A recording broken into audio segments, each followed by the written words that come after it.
Thank you so much, Pradeepto, for Thank coming. And it's been our honor that you have accepted our invitation. And yes, we would love to know about yourself and your journey and how you have founded the Namespace community.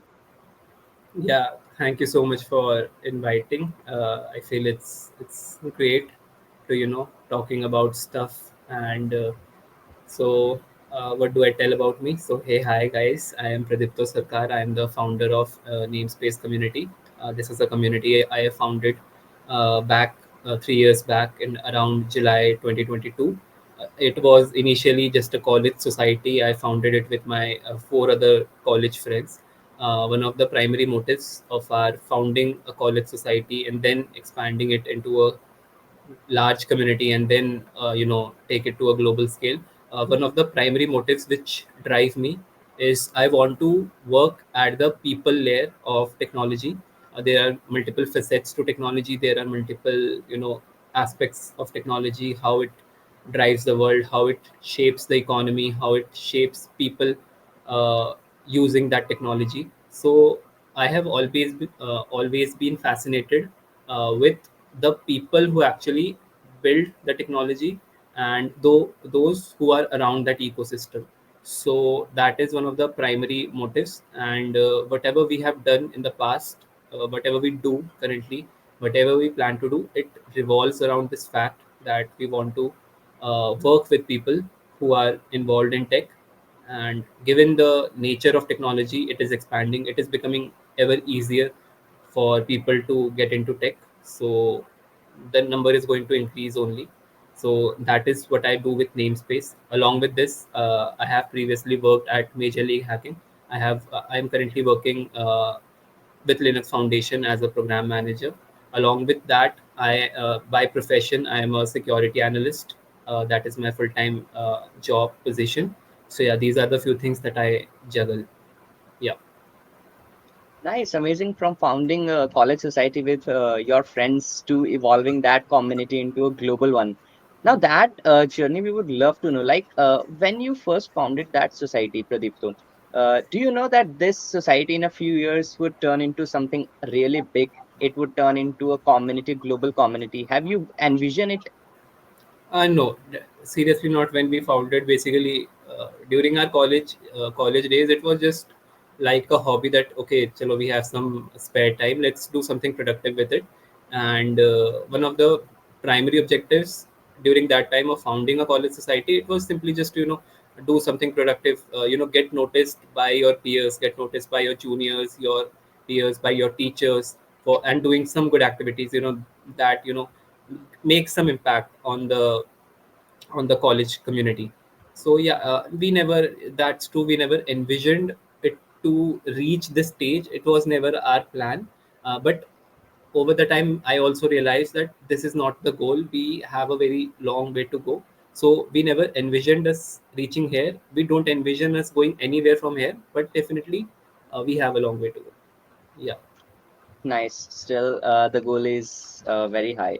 And what kind of events Namespace community organizes? Is it only the hackathons or any specific niched events that you look forward to organize for the Yeah, community?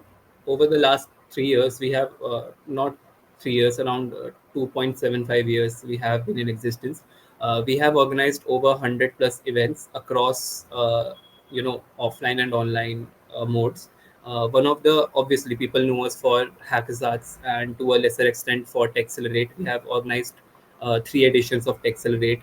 We have organized 2 editions of hackathons. Before that, we took part in multiple other hackathons as well, which were not ours, but we collaborated in organizing in logistics and stuff. So we have organized multiple hackathons. Apart from these things, we have organized multiple boot camps. For example, we have organized JavaScript boot camps. We have organized DSA boot camps. We have organized mobile app development boot camps with renowned speakers.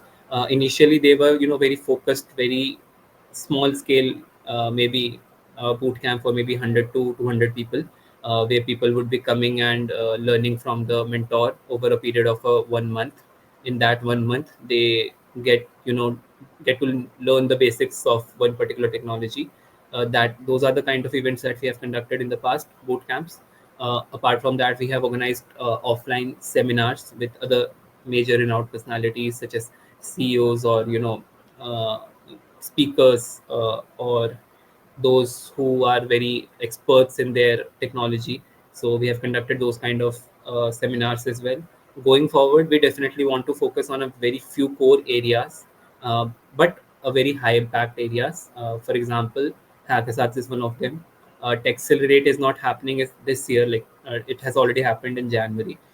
Next year we are going to revamp it totally and align it better to our future goals, so that it brings certain kind of amplification to our community efforts. And definitely I am a great advocate of open source. So you know only due to the paucity of time, we could not do anything this year for open source, but definitely something big around open source is also on our minds that we want to do in the future. So all these things actually, community stuff, you need, first of all, you need a little bit of time, spare time. Then secondly, you need a good team to do multiple things. We have done hackathons well, so we want to first scale it to much larger than what was already happened, and along with that also launch a few comparable initiatives, for example in the open source space, or in the DSA and coding contest space. So yeah, those few things are in our mind going forward. Nice, wonderful. So the aspects which you have pointed out in our discussion, that is the two crucial aspects for building a great community or organizing a very good event. That is, first of all, spare time, and second, a good community. So, Pradeepto, you said that you are juggling between the namespace community and you're working professionally as a security analyst as well as alongside in Linux Foundation. So, how you are able to manage your time and energy without getting burnt out mentally?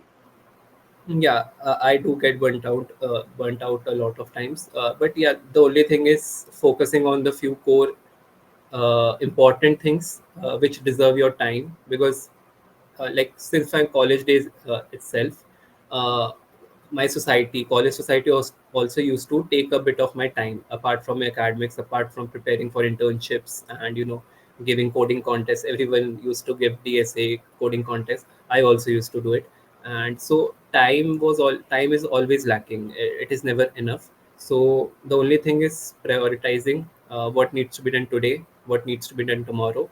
Of course, doing three things at once, definitely you will have to cut back on a lot of other things.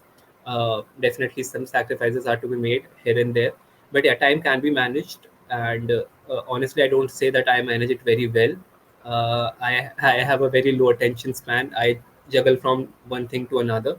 So definitely that is one of my scope of improvement that I can make this year or maybe next year. So yeah, the only thing that I can tell is prioritizing what needs to be done, what is more important. So yeah, that's how I do it. Nice. And regarding the team, like having a really good team with the members who really care for our vision, who support us in our ups and downs, and who put their efforts in building what we have envisioned. So, how one can find a good team if they are going to start any community or want to organize any event, and how you have founded your very good team who have organized that. Yeah, very frankly, I also struggle with this, and I think anyone who starts up anything, even a community, college society, anything, any organization, company, anything, it is one of the biggest challenges that everyone faces, and it will remain a challenge. And I think going forward, it will become a differentiator of that. It becomes a difference between a good organization and a bad organization, and it separates the very good ones, because these days anybody can build a product. These days anybody can build a community. What is a community? You can just create a Discord group and create a LinkedIn page, Instagram page. It is very easy, but to run it, to take it to a longer time frame, you definitely need a team, and I struggle with that problem. One of the solutions that I found is to align others, like talk to only those people who are aligned with your vision. There are hundreds of people. 99% of the time your vision won't align with someone else's. Today everyone has their own vision, right? So there has to be a synergy between what you are thinking and what the other person is thinking. You cannot consider someone as your employee if you're not paying them. You cannot consider them someone as your partner if they are not equally contributing. So you have to strike a balance between these two, like someone who is also a partner, someone who is also like a junior colleague or an employee, someone whose vision, whose thought process aligns with you. And it is very difficult, definitely. Out of 100 people you will find hardly one or two. Rest all would be noise. So if you find people like these, just focus on them. See to it that how you can you know uh, make their life better so that they make your job easier. So yeah, those are the two three things that I can tell on this. Nice. I love the last line. Make their life easier so they make our Hmm. job better. Yeah. Amazing. So sometimes suppose we do have a community and regarding an important work that suppose we have a lot of work to do, and there is some trust issues like if the team member is competent enough to complete this work correctly, because if it is not able to do correctly, it will cause us some consequences. So in this case we will not delegate the task to our team members, and in most of the cases we end up doing all the things by ourselves. Hmm. So is this thing ever happened to you, or what would you suggest to someone who thinks whether the other person is not well competent to do this thing? Trust issues in between the teams, maybe. Yeah. Hmm. Yeah, this happens a lot of times, especially in small teams. Again, not just in a community, but in anything, in any startup, company, organization. So this thing happens a lot of times. It happens with me a lot. I have a very particular, uh, I want things to be done a certain way, and it makes it more difficult for someone to do it. So most of the time, what I try to do is, if this person is someone I can trust, then I can shed my way of doing things and telling them, see, this is the problem statement. You have to do this. What, however you want to do, it's up to you. But achieve this. Now, if the person is trustworthy enough, if the person is competent enough, the thing would be done. It won't be an issue how it is done.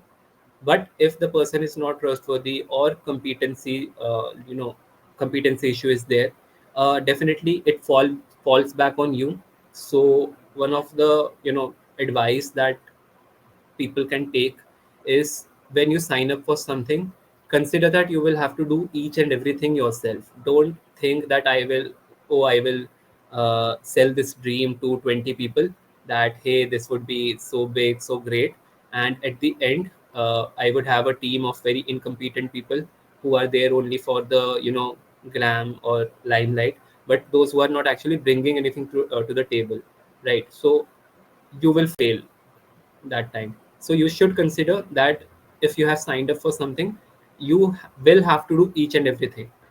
So set your goals in accordance with that. Now, to scale things, to duplicate things, for example, you have created a set of procedure for doing something, then people can be brought in to scale it. If you have done it for 100 people, you can definitely bring someone to scale it to 1000 people, but you will have to do it yourself for the first 100 people.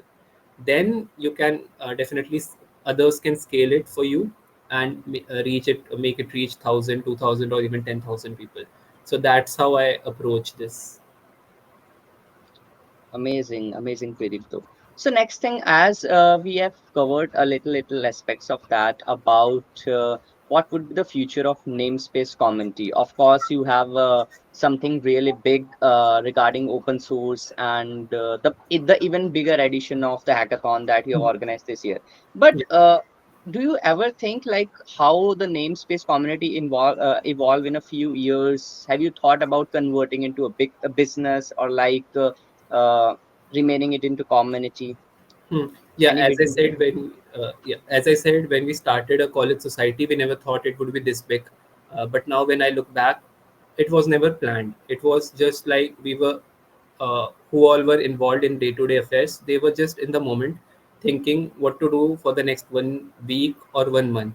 So as of now, standing here, I don't envision us uh, going, you know, make forming anything, because I don't want to give it a shape today. What I can tell, going forward, definitely we have not even uh, reached 1 or 5% of our potential. We have definitely a long way to go. What that way would be, it would be decided on a month to month basis. And definitely, one of my core tenets and beliefs is, people are there in tech. We want to do something around those people who drive, build, and run the technology sector across the globe. And over the next few years, I think we are currently, if I relate it with the AI boom and all that, people are always talking about AI, people are always talking about Web3, people are always talking about this technology or that technology, anything, I feel behind everything are humans, those who are driving it. They are not going to go anywhere, they are just going to get smarter with smarter tools. That's one of the core beliefs that I have. And over the next few years, definitely we are seeing a flux at this point of time. So I would say it would be foolish of me to uh, give a roadmap for the next 5 years to namespace, because it won't happen. It won't happen because our by the next month, our data would be old, there would be new data to work upon. So we want to currently work on a month to month basis. And definitely Hackathons 26 is on our agenda. It will happen next year, even bigger. This was nothing, we are capable of much larger addition. And apart from that, we have two other initiatives on the back of our mind. One of them related to you know programming contests, coding contests, and the second one related to open source. Since I am a very great big advocate of open source, currently open source industry and open source ecosystem is also going through a bit of a flux. It is going through a bit of changes. Open source is not what it was used to be 5 years ago. It is definitely a much different game now. And as we move forward, particularly AI, it is definitely going to have a great impact on how open source software is built and distributed and used. So moving forward, we do have those two sectors in our mind as well. Amazing. Definitely, because in this AI era, a lot of things are getting suffered, and open source is Yes. one of them. A lot of programs is being changed and updated. For example, MLH. Yeah. So, moving forward, in your opinion, what separates an ordinary hackathon from an extraordinary one? Because the hackathon that you have conducted, that is Hackathons, is a very, very big hackathon that have been conducted on a very large scale. Because for a Web2 hackathon, a lot of Web3 sponsors, that too for the title one, and converting it into a lot more, which isn't conceived at the time when it is planned, and garnering over a lot of registrations, I guess more than 50,000 registrations. So, how anyone can make an ordinary hackathon to an extraordinary hackathon, and what idea do you have behind it in making your Yes. hackathon a great Yeah, one? that would be a great question. I have said it multiple times. I'm not usually a very public person. I don't do it often, or I don't post on LinkedIn, but I talk with community leaders across the spectrum, right from GDG leaders to CEOs of community focused companies, right down to, college society presidents and heads. One of the things which I find broken in the Indian hackathon ecosystem, one of the things is every college will be organizing a hackathon. That is for sure. Every tech college in India, particularly, I'm not very much knowledgeable about other countries, but in India, every college has at least one hackathon being organized annually, and there are more than a maybe thousands of technical colleges in India, which enroll lakhs of students. So there is a lot of untapped potential there, first of all. Secondly, as I said, multiple hackathons are being conducted in each college every year. One of the things is they are being conducted just for the sake of being conducted. They are not hackathons as such. They are just, okay, we want to conduct a hackathon, we want to compete with our this neighboring college, or this society is going to conduct a hackathon, we want to compete with this college, this society of our college or some other society. and it gives a sense of thrill or responsibility to a student leader who is just in his second or third year, his or her second or third year or fourth year, in fact. They just want to do it for the sake of doing it, and I find it very problematic because, again, this was a problem that we faced during Hackers Arts 25 as well, because when we jump into a market which is already flooded with, I won't say bad, but I would say corrupted kind of items. And when you present something which is polished, when you present something which is fine tuned for particular use cases, you don't find, just a second.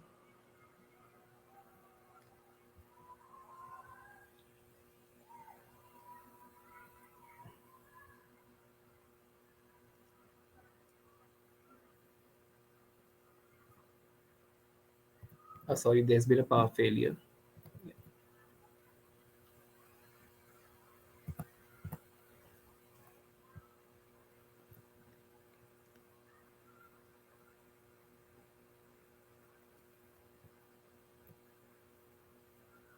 I think you are muted, Manik.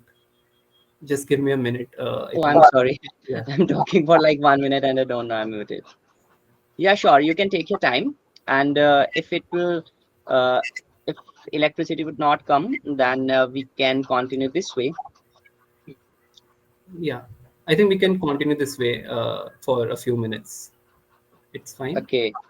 Yeah, because this platform records meeting with people on the screen with the camera on. So only we can hear your voice. We could not see that you're speaking. Is it okay? Yeah, sure. Yeah, sure. You were talking about like how to separate ordinary hackathon to the extraordinary one. Yes. So, do I need to start the answer from beginning, or? No, no, no. You can go on from Yeah. where you. So as I said, that there is a big potential market for hackathons in India, and as I said, everyone is conducting a hackathon. So one of the few things I find broken is, see, a hackathon is supposed to be a place where I'm not talking about thousands of people. Forget Hackazards having 17,000 registrations. It is not general, it is exception. It should be considered as an exception. So we should not focus on the numbers, we should focus on why we are conducting a hackathon. So let's say I am a college student, I am a college society leader, and I want to organize a hackathon. Or maybe I am a faculty of my college and I want to conduct a hackathon for my college students. So one of the primary motives of your conducting a hackathon should be to inculcate in your students a spirit of programming, a spirit of competition, a spirit of product building, and thinking along those lines. It should not be that it is just a hackathon. There would be problem statement. Go to AI and just give the prompt and get stuff done, and code it and just submit it. That's not how it should be done, and that is why we are seeing very low quality projects getting built, because there are so many hackathons currently happening every year, that the quality overall has gotten down, and this is one of the primary factors. And now if I talk about the whole economics of it, it is totally broken, especially a college hackathon. See, it does not matter if your college, if your hackathon is a high quality or a low quality, it is going to cost same, right? Your vendors are going to charge you the same amount. They don't care if your hackathon quality is good or bad. So there is an incentive for you as an organizer to actually build a good hackathon, so that you can generate good sponsorships which pays those bills. So that is one thing. Now if we talk about that economic aspect, uh, let's say I am a sponsor, I sponsor a hackathon. What am I looking for in the hackathon? I am looking for at least 5 to 10 good quality projects. That's it. I'm not saying that you bring thousands of registrations, you reach lakhs of people. No, it is not. It is of no use to a sponsor. What is a good what is a good use for a sponsor is, they want to see some good traction for their ecosystem. That's it. So just focus on getting the basics right. Just focus on at least one or two sponsors, not more than that. You don't need more than that. And focus on how you would get good quality of hackers to your hackathon. That is the only thing. Many hackathons make a mistake of saying that we are largest here in this city or that state or maybe in India. I am sometimes astonished. Some hackathons claim they are the largest hackathon in India and all that. It makes no sense to those claims, but still.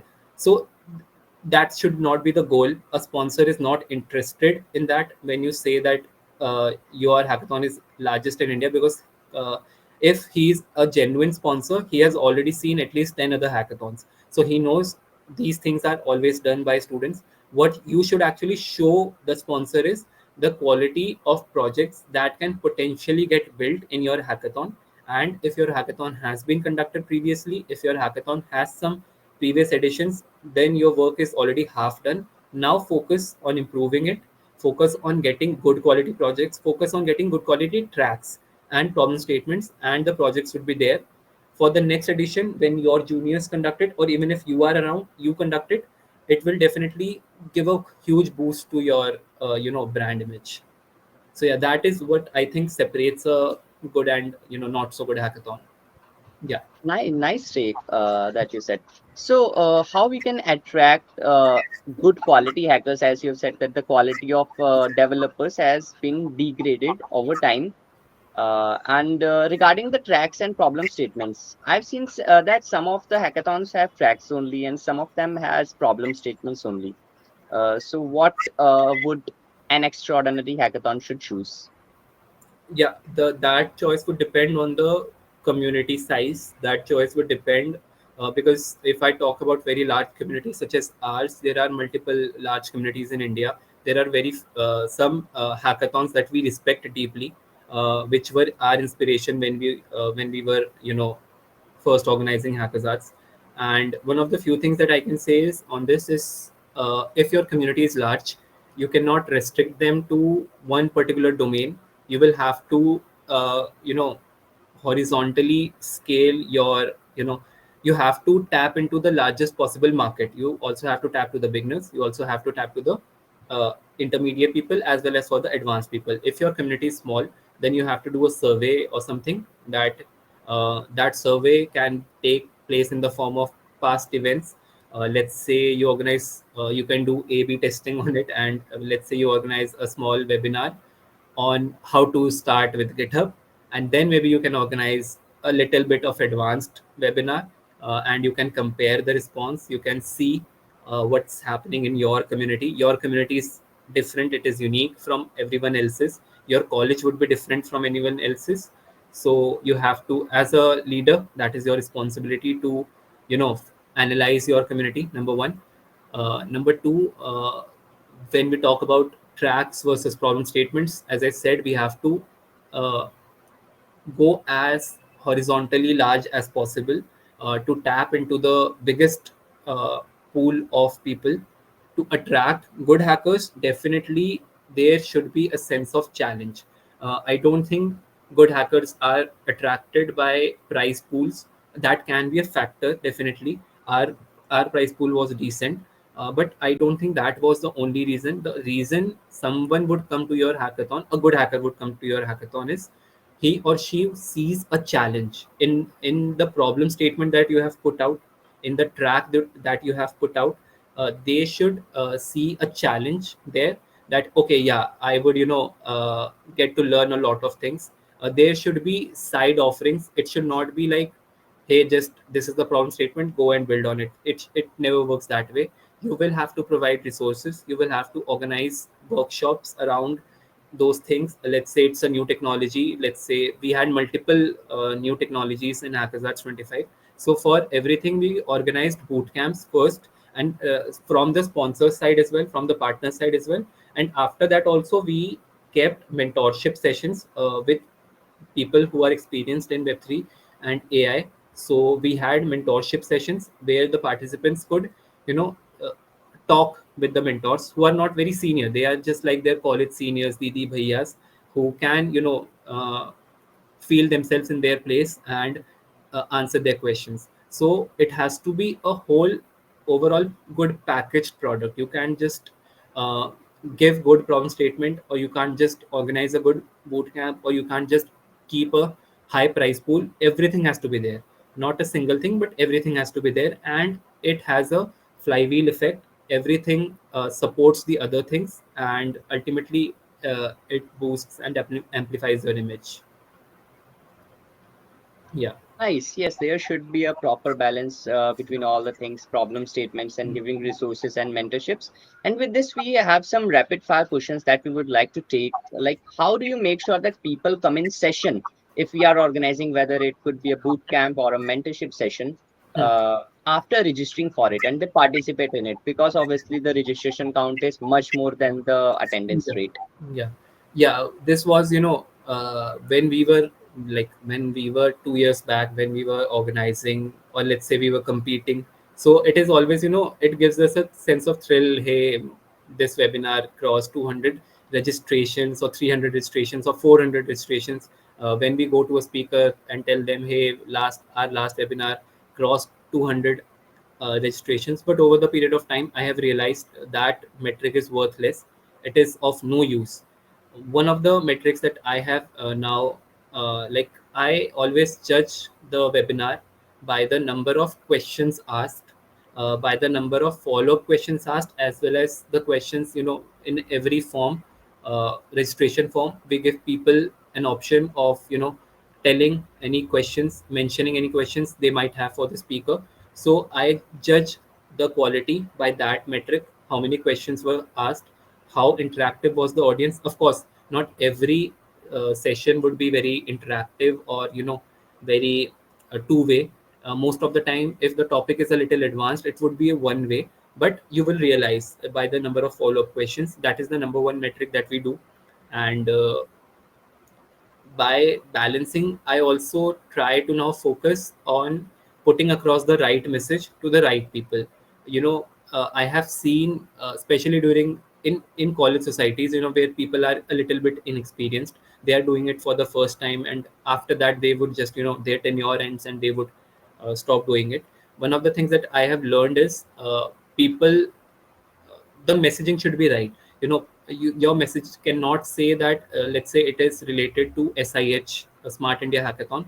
You cannot say that it is going to change your life, or just join this webinar and it will change your life. I've seen those kind of messages. Right? It is not possible. A session cannot change your life. So your messaging should be right. Your messaging should feel nice. It should feel perfect. It should evoke a sense of, I have to attend this.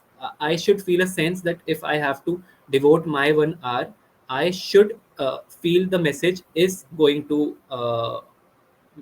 make better use of my 1 hour. I'm not caring about the host. I don't care about the speaker. I don't care about other people. I care about me. If I am going to a webinar for 1 hour, or if I'm going to an offline meetup for a few hours, I'm going to travel, I'm going to take the metro or bus.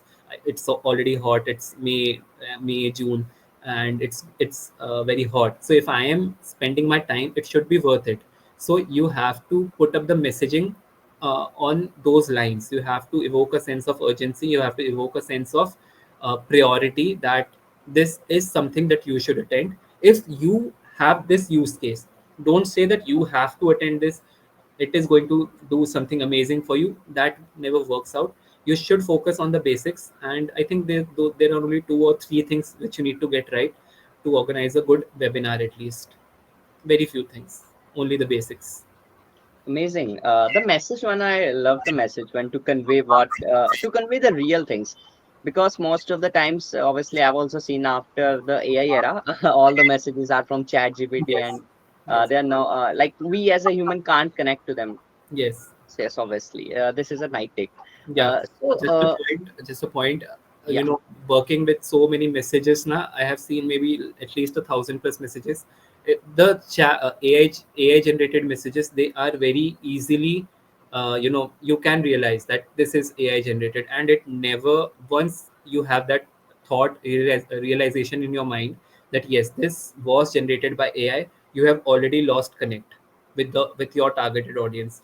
And in digital mediums, the only thing which connects others to you is your message, is your social media, is your website, is your are your graphics creatives. And I'm not saying we do it the best.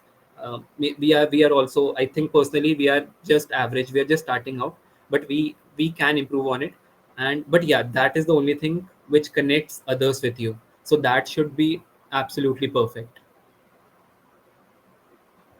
Amazing. Nice. So yes, as you have the experience of organizing so many hackathons and reaching out to so many people, so how can someone reach out to speakers and sponsors for a hackathon? Like Mm. Hack Hazards had an amazing lineup of sponsors and speakers. What are some effective ways to approach and convince speakers or sponsors to get involved?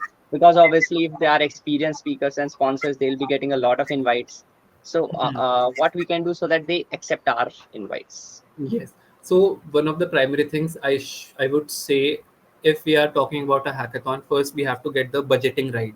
How much it is going to cost? Do we have surplus funds from our previous activities? Do we have any activities? Most of the college societies, they won't ever have surplus funds. It is not possible for a college society. And like, is your college going to support you? Is your college going to provide you any money? So you have to get those facts first, right? Then you have to get your budgeting right. You cannot work with assumptions. Okay, if a plate of dinner costs 100 rupees per hacker, it can easily cost 120 also, and it can be it can also cost 80 rupees also. But you need to have that range perfect, because even a 20, more than a 15 to 20% variable can uh, radically affect your budget, especially if it is on the higher side. So first of all, get your budgeting right.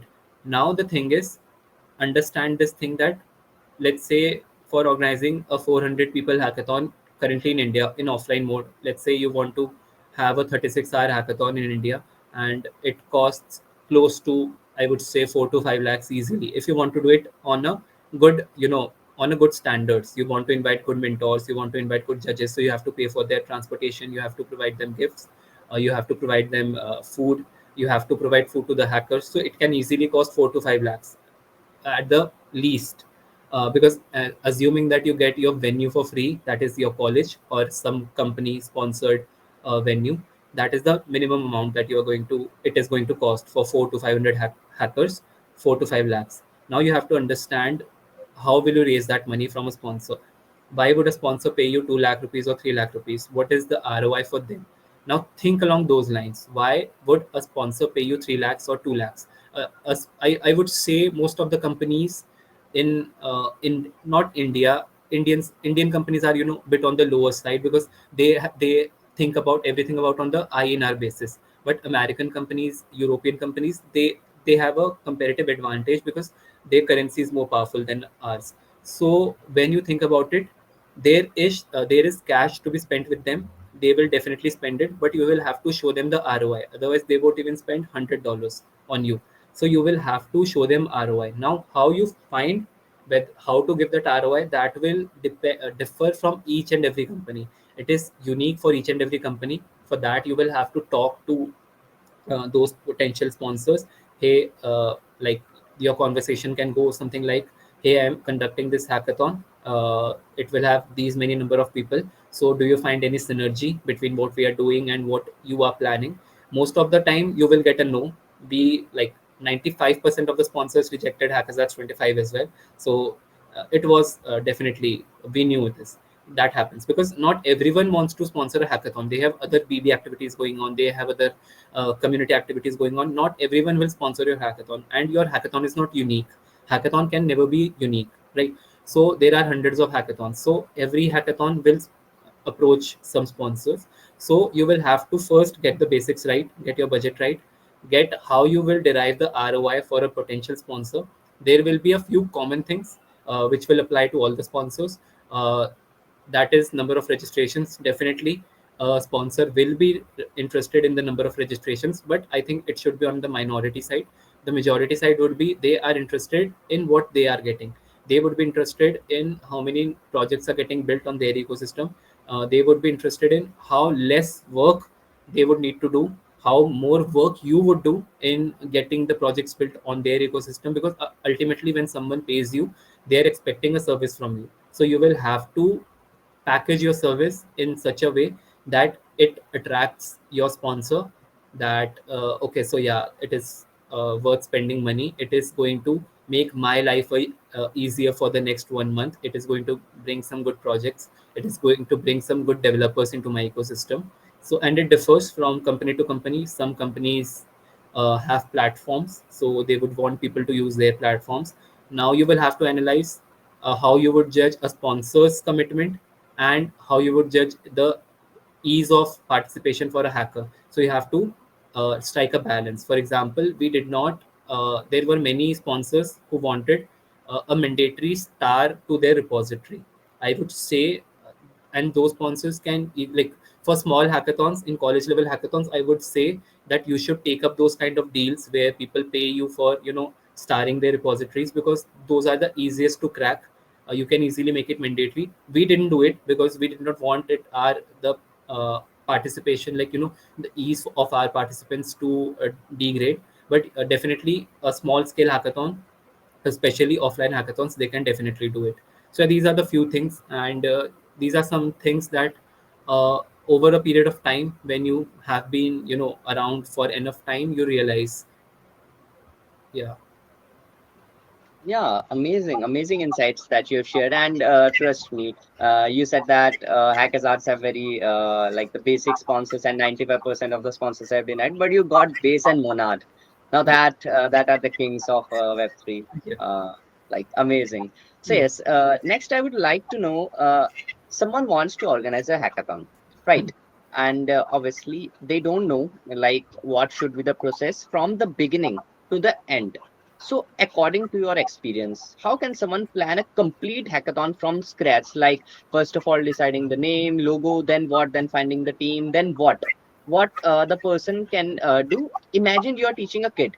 Suppose I'm a kid and I don't know about hackathon, and you have to teach me how to organize a groundbreaking hackathon. What steps would you break it down into? Yes. So first of all, I would first of all remove a certain assumptions. I'm sorry about the electricity.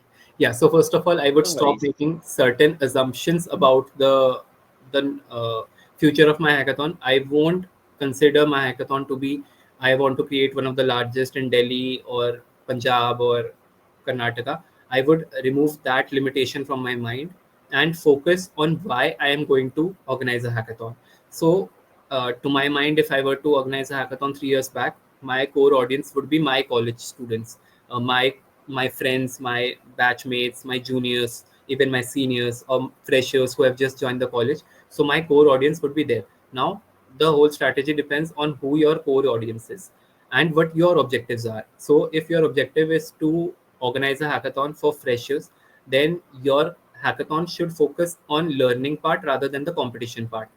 And if your hackathon is focused more on the advanced side, let's say you want good hackers, you want to create a bigger name in your city or in your state, then you have to focus on the problem statements, you have to focus on the quality of hackers, you have to focus on the messaging that you are sending across. So to start from start to end, let's say you have to decide a name. Your name should be something which is very easily, it hits.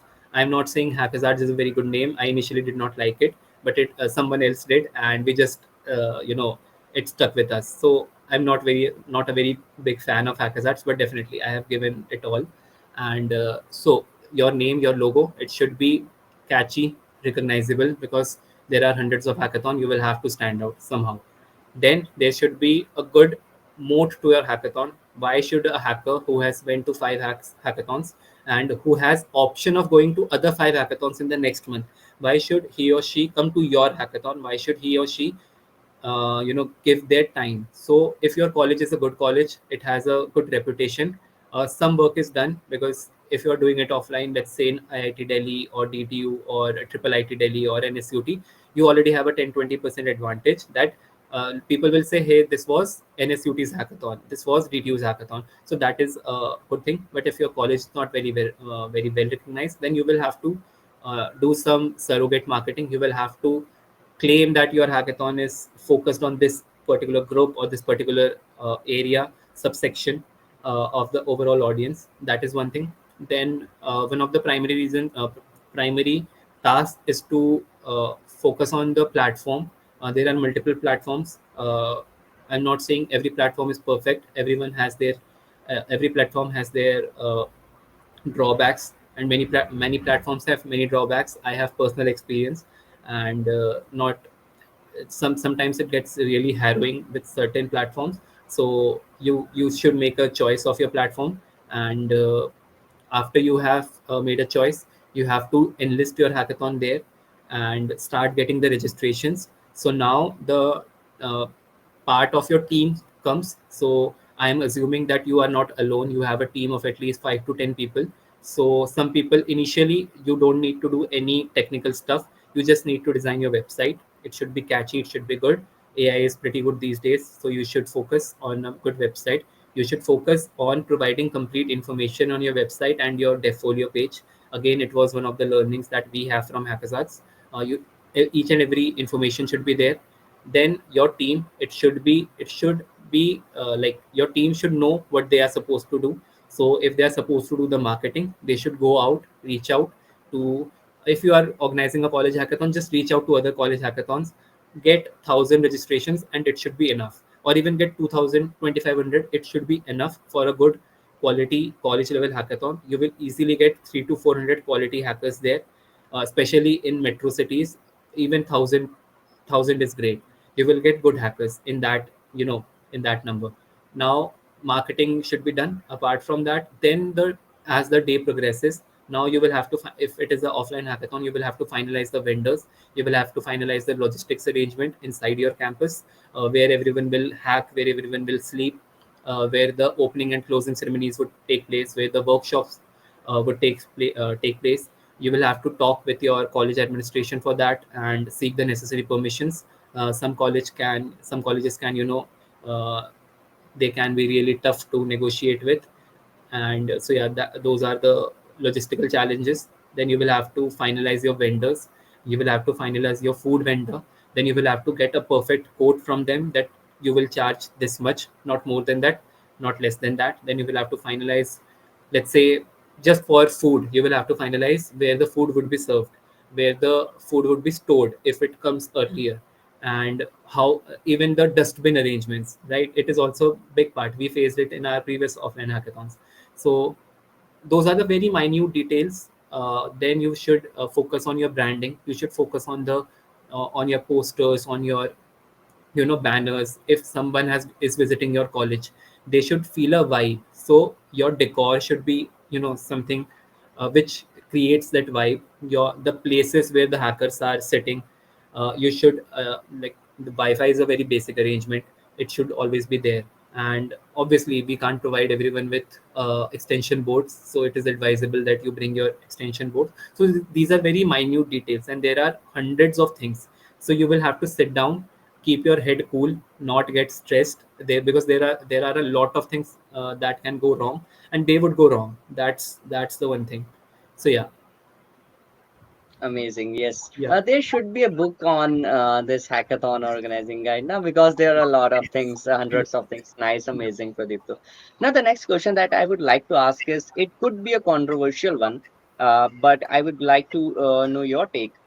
As you know that we have already covered that there are a lot of hackathons happening in India, and obviously each technical college organizes its one hackathon. So hackathons are happening frequently nowadays. Why do people still organize them? Because some of the reasons is money, because the organizations wants money. Very few are like have the drive to support the community and to support the ecosystem by building impactful projects. So what was your own reason for organizing one? Because after all the hackathons are the hackathons. We'd love to know your take of the hackathons. Do they still hold value? Because as nowadays the number of hackathons are increasing, so the quality of hackers taking part in it are degrading. Do they still hold the value after the introduction of AI? What was your mission behind Hack Hazards? Yeah. Okay. So I would deal with these two questions separately. Why? Because this was a conversation I was having with a colleague a few days back. That, with the advent of I think people would agree that it is the easiest today to start and launch your own product. It is very easy. In the same way, because of good access, because of good technology access, because of information, because of social media, it is also very easy for you to start your own hackathon. You don't need to think hundreds of things. 50 things are already sorted 50 things have already been done by others. You just have to focus on the other 50 things. So when something becomes easier, the quantity, the frequency increases, sometimes at the cost of quality. So I would say that is one reason that it is far easier today for organizing a hackathon. Today, anyone can organize it. Why it is degrading is because since everyone is ultimately, who is your core audience for a hackathon, it is the hackers. And secondly, who supports these hackathons, those are the sponsors. So these are the two core target audience who are going to engage with your hackathon. Now if the number of hackathons is larger, both of these core audiences, they get distributed. So for your hackathon there is now a lesser chance. So that is one thing. Now if I were to comment on whether it holds value or not, definitely it holds value, because just because something has become more accessible does not reduces its value. In fact, it is very lovely to see that people have started uh, joining hackathons on a much more frequently. When I was in my college, when I started college 5 years back, I myself, I never participated in a hackathon, to be very honest, in during my college time. And despite staying in Delhi NCR, where so many of the best of India's hackathons are happening, in fact, the college adjacent to my college, it also organizes a very good hackathon, a national level hackathon. I never attended it, but when I see my juniors, their frequency of going to hackathon has increased by a lot. So and as I said at the beginning of my this talk, that there is a lot of untapped potential in the tier 2 and tier 3 cities. So coming to your question of what was your motivation of organizing hackathons, first of all, as far as money is concerned, I can tell you, in one edition you can maybe create some surplus money if your college does not snatch it from you, some surplus money which you can maybe use for a treat or a party or maybe a trip for maybe max to max 5 people. More than that, a hackathon would never pay you. What can actually pay you in the long run is, we focused in hackathons 25, we focused on going to the tier 2 and tier 3 cities, because coming from my own personal experience, when I said that 4 years back I did not used to participate in hackathons, but my juniors do. Now, when I look at tier 2 and tier 3 cities, especially tier 3 cities, not in terms of quality, but in terms of access and reach. If there is no good hackathon happening in your city, you will never participate in a hackathon. So that is not your problem, right? It is not a problem with you.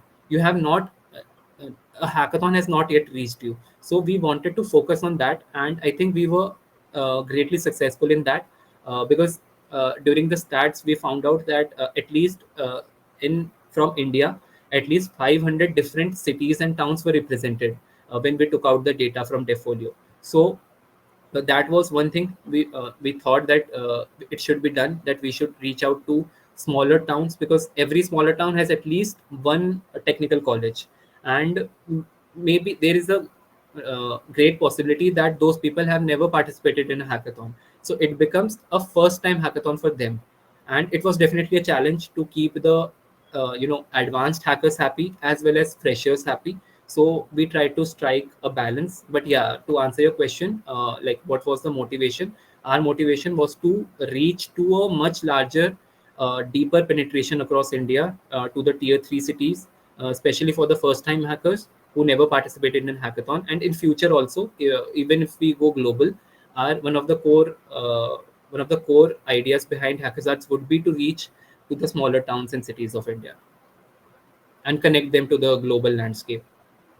Nice. That is a really noble cause that you have thought, and congratulations for succeeding in it. Yeah, amazing. So, with this, I would like to ask the last question of today's podcast with you. Uh, as Hackazard is was an online hackathon, and that too of 2 weeks long hackathon. So, obviously, if you are a participant of an offline hackathon, there are a lot of things happening, and the energy of the room where we are hacking Hmm. just keeps us motivating and engaging so that we build. But in virtual hackathons, that too, that are stretched to like weeks or many days, the engagement or motivation sometimes get very down.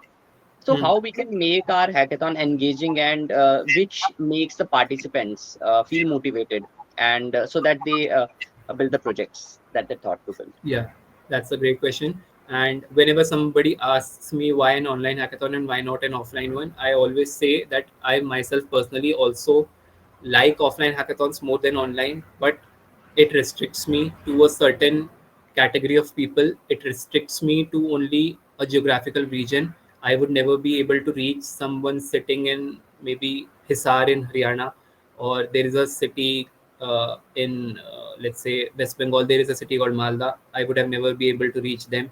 There are countless towns and cities across India. I would have never been able to reach them. So that is the only reason we wanted to do it online. And to answer your question, that how do we keep it engaging? Definitely, it's a challenge. I don't think it is practically easy to keep it engaging at the same level as an offline hackathon. But again, you are now today engaging with a much larger audience in an online hackathon. So I think they would also understand this thing. That is one disclaimer. Now, if we talk about, we can always organize activities, we can organize boot camps. If we are not meeting offline, we can of course make sure that we are meeting on a regular basis. We can organize AMA sessions, we can organize workshops, we can organize fun events, game nights. We did a few. So those are the few things we can do. We can keep the conversation flowing on the Discord group, Discord channel. You can keep the conversation flowing on the WhatsApp groups. So to compensate, I'm not saying it is a, it is not a, you can never you can never supersede a offline hackathon in terms of interactivity. But what you can do is, by going online, you are tapping into a much larger potential market, and you can compensate it by the networks that are being built. By tapping in a larger pool of people, you are compensating the lack of interactivity with the wider possibility of interacting with someone who maybe you can, who can become your future hacking partner, or maybe your future business partner as well. So those are the aspects which can be focused on in an online hackathon. Yeah. Amazing perspective. Nice. So I guess that's all for today. We got to know a lot of things, a lot of good discussions that we had over community hackathons and team and how to juggle a lot of things. So thank you so much, Pradeepto, for coming and sharing your valuable insights and wisdom with us and all Thank your experience that you have accumulated. Yeah, thank you so much. It was really nice talking to you.